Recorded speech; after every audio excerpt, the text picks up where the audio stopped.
नमस्कार दोस्तों। हमारे आसपास कई ऐसी अदृश्य ताकतें घूमती रहती है जिसे हम उनकी मर्जी के बिना देख नहीं पाते। और उन्हीं ताकतों को कई श्रेणियों में बांटा गया है, जैसे पिशाच, चुड़ैल, डायन, ब्रह्म राक्षस और छलावा।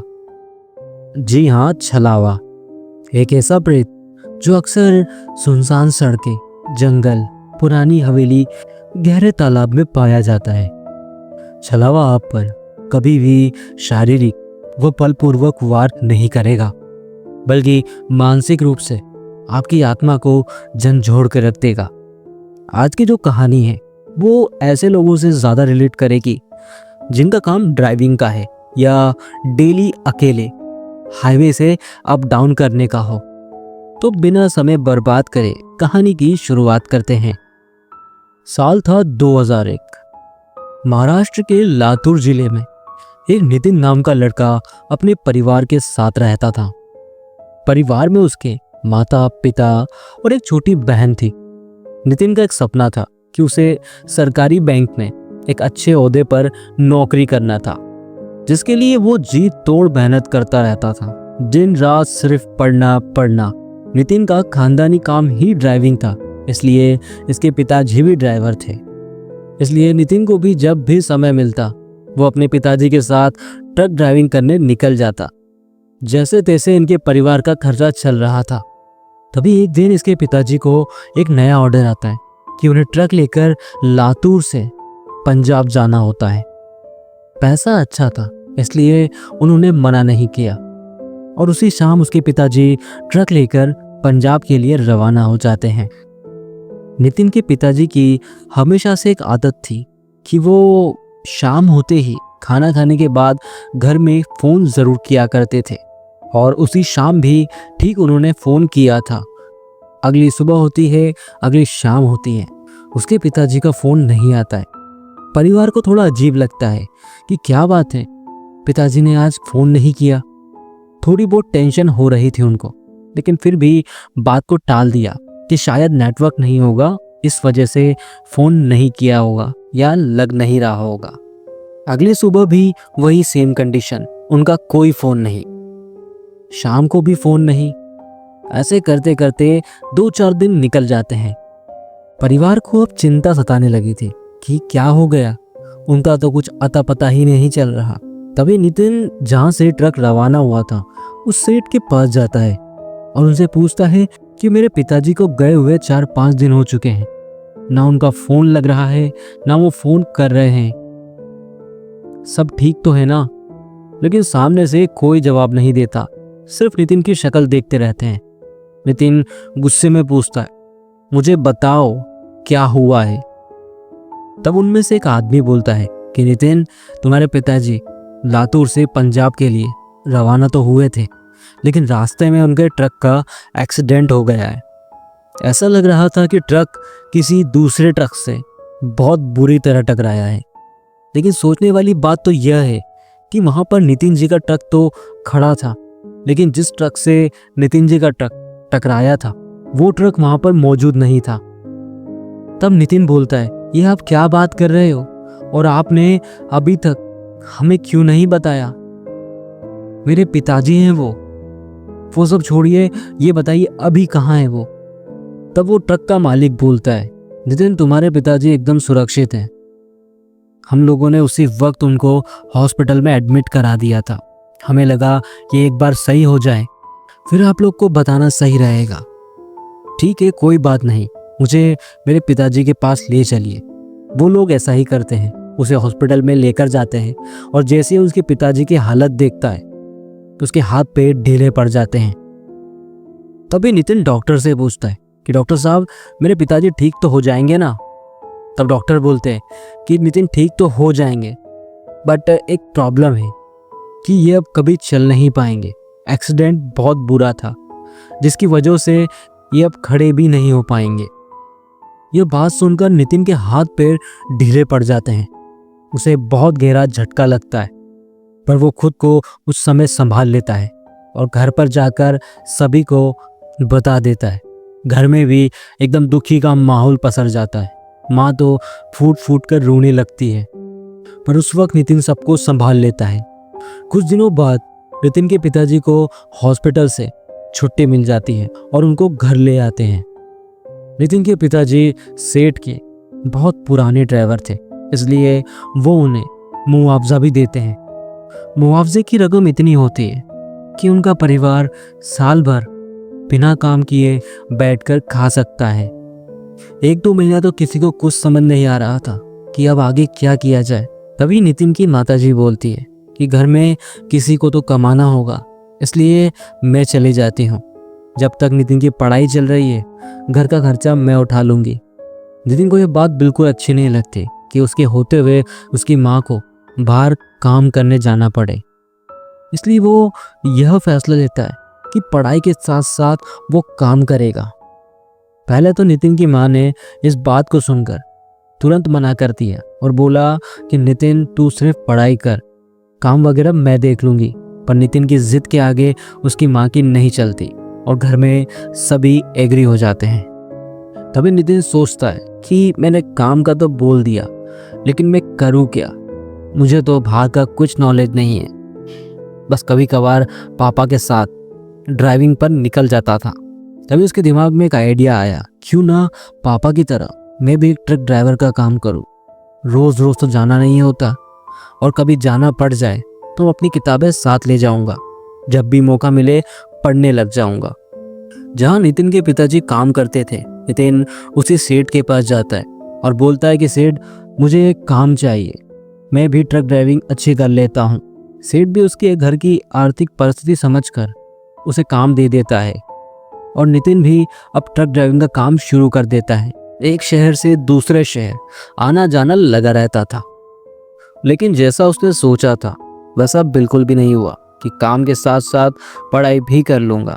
और एक समय ऐसा आया कि उसने पढ़ाई को पूरी तरह दरकिनारे कर दिया और काम को चुन लिया। नितिन अब लंबे लंबे टूर लेने लगा था। महीनों महीनों घर नहीं आता था, एक तरह से घर का मुखिया बन चुका था। ऐसा करते करते साल बीत जाता है।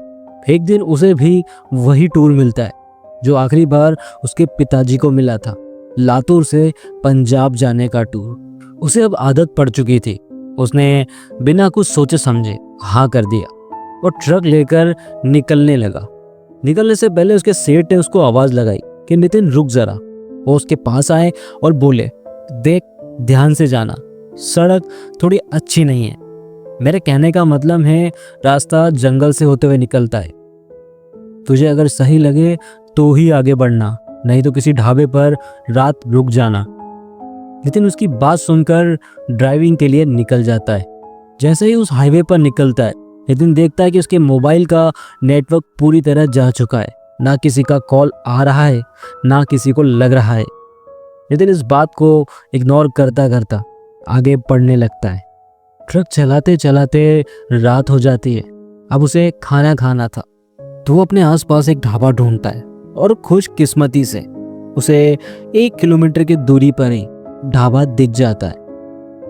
वो अपना ट्रक लेकर वहां पर पार्क करता है और जैसे ही ढाबे के अंदर खाना खाने के लिए आगे बढ़ता है, उसको पीछे खड़े ट्रक में से एक आवाज आती है, अरे भाई इधर आओ।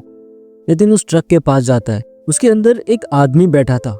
नितिन को देख आगे रहकर ही सवाल कर देता है, क्या तुम खाना खाने जा रहे हो? नितिन बोलता है, हाँ बस वही खाने जा रहा था। आप बोलिए ना, क्या काम है आपको? अरे वो क्या है कि मैं घर से टिफिन लेकर आया था और इतना खाना मैं अकेले नहीं खा सकता हूँ, तो तुम मेरे साथ खा लो, तुम्हारे पैसे बच जाएंगे। ये पैसे किसी और चीज में काम आ जाएंगे। नितिन थोड़ा सा दिमाग लगाता है कि हाँ बात तो सही बोल रहा है कि ये ढाबे के जो पैसे बचेंगे इससे मैं अपना कुछ दूसरा काम कर लूंगा। नितिन भी उसकी बात से एग्री हो जाता है और उसके ट्रक में साथ में दोनों खाना खाने लगते हैं। खाना खाने के बाद नितिन ट्रक से उतरकर ढाबे की तरफ हाथ धोने के लिए जाता है और हाथ धोकर जैसे ही अपनी ट्रक की तरफ मुड़ता है, तभी ढाबे वाला बोलता है कि भाई साहब बिना खाना खाए हाथ धोकर सिर्फ जा रहे हो, खाना तो खा लो। तब नितिन ने बोला, नहीं नहीं भाई साहब मैंने खाना खा लिया है। तब ढाबे वाला बोला, खाना खा लिया मतलब घर से टिफिन लाए थे क्या? तब नितिन बोलता है, नहीं नहीं मैं नहीं लाया था, मेरे पास में जो ट्रक खड़ा है ना उसके अंदर एक आदमी बैठा है, वो टिफिन घर से लाया था, तो ज़्यादा खाना होने की वजह से मैंने भी उसके साथ खा लिया। ढाबे वाला जैसे ही पलट कर देखता है जहाँ नितिन ने बताया था, वहाँ पर कोई आदमी नहीं होता है, कोई ट्रक नहीं होता है। तभी ढाबे वाला नितिन को बोलता है, क्या मजाक कर रहे हो साहब, पीछे तो कोई भी नहीं है। और जैसे ही नितिन पलट कर देखता है तो वाकई में पीछे कोई नहीं होता। नितिन इस बात से बहुत हैरान होता है और गहरी सोच में चला जाता है कि बिना ट्रक की आवाज़ करे ट्रक गायब कैसे हो गया, क्योंकि अगर ट्रक स्टार्ट भी हुआ होगा तो इसकी आवाज़ आती है, पर ऐसे तो कोई आवाज़ मुझे नहीं आई। नितिन सोचता सोचता अपने ट्रक की ओर बढ़ जाता है और ट्रक में जाकर बैठ जाता है। नितिन उस आदमी के बारे में सोच ही रहा था, इतने में उसके फ़ोन की घंटी बजती है। वो देखता है तो उसके पिताजी का कॉल आ रहा था। वो उठाता है और बिना हाय हेलो कर उसके पिताजी बोलने लगते हैं, नितिन मेरी बात ध्यान से सुन, मुझे पता है कि तू किस रास्ते पर गया है।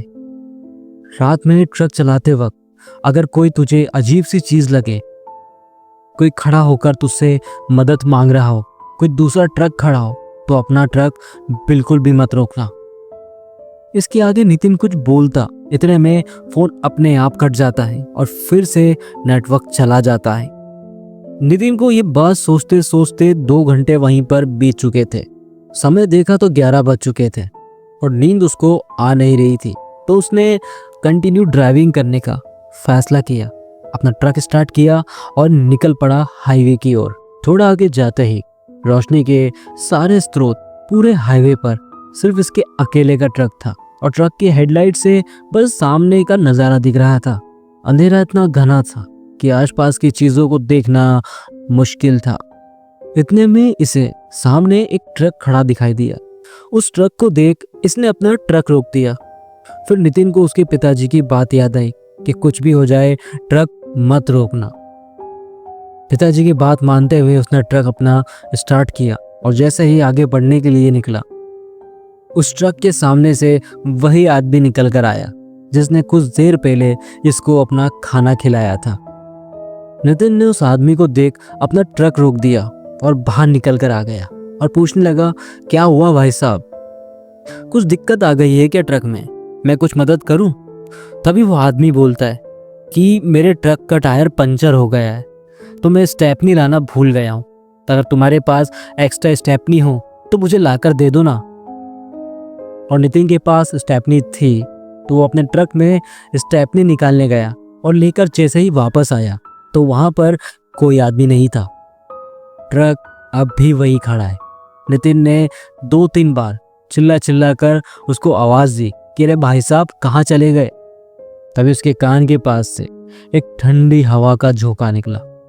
झोंका इतना ठंडा था कि पूरा शरीर कपकपा सा गया। तब नितिन ने आओ देखा ना ताव और अपने ट्रक की तरफ भागा। भागते वक्त नितिन का पैर किसी ने पकड़ा था और जोर से पीछे की ओर खींचा, जिसकी वजह से नितिन जमीन पर गिर पड़ा। उसे बहुत गहरी चोटें आई थी। नितिन ने फिर भी खुद को संभाला और ट्रक की तरफ भागा। जैसे तैसे भगवान का नाम लेते लेते वो ट्रक के अंदर पहुंच चुका था। ट्रक स्टार्ट करने की बहुत कोशिश करी पर ट्रक स्टार्ट नहीं हुआ। नितिन की हालत बहुत खराब हो चुकी थी, पूरा शरीर पसीने से भीग चुका था। उसने आखिरी बार भगवान का नाम लिया और ट्रक स्टार्ट करने की फिर से कोशिश करी और इस बार ट्रक चालू हो चुका था। उसने ट्रक की स्पीड तेजी से बढ़ाई और ट्रक को भगाने लगा। रास्ते में कई ऐसे नज़ारे उसने देखे, जैसे कोई ट्रक के पीछे भाग रहा हो, कोई ट्रक के ऊपर बैठकर उसे आवाज़ लगा रहा हो। थोड़ी देर में सब कुछ माहौल शांत हो गया। नितिन को लगा अब सब कुछ ठीक है।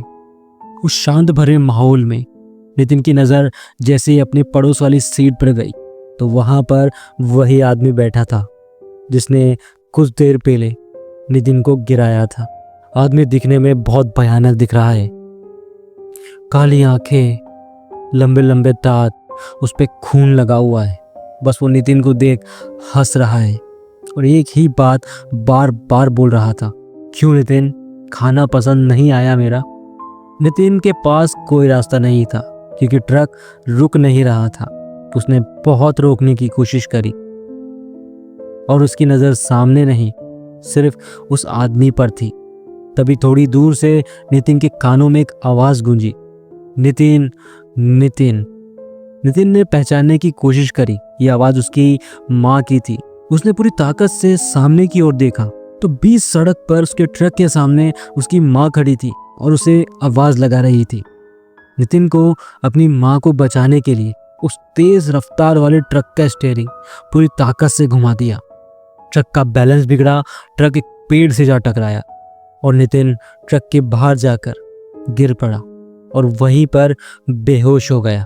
नितिन को जब होश आया तो उसने उसी जगह पर खुद को पाया।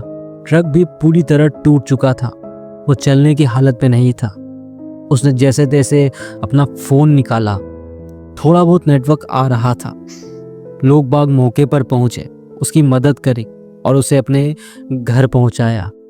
उसने सारी बात अपने घर वालों को बताई कि मेरे साथ क्या क्या हुआ था और ये भी बताया कि पिताजी ने मुझे आगाह किया था पर मैंने उनकी बात नहीं सुनी। तब उसके पिताजी बोलते हैं कि मैंने आगाह किया था, कब? तब नितिन बोलता है, उसी रात जिस रात मेरे साथ यह घटना हुई थी पिताजी। तब नितिन के पिताजी बोलते हैं कि मैंने तो कोई कॉल नहीं किया था और ना मेरी बात हुई तुझसे। तो आखिर कौन था उस रात जिसने नितिन को उस खतरे से बचाने की कोशिश की थी, पर वो उसे बचाने में असफल रहा। अब इस बात को पूरे 25 साल हो चुके हैं। नितिन ने उस दिन के बाद से वो काम छोड़ दिया और शहर में ही कोई दूसरी नौकरी पकड़ ली और अपनी पढ़ाई फिर से जारी रखी। और आज नितिन सच में एक सरकारी बैंक में अच्छे ओहदे पर काम कर रहा है और उसका एक हंसता खेलता परिवार भी है। आशा करता हूँ कहानी आपको पसंद आई होगी और पूरा देखने के लिए धन्यवाद।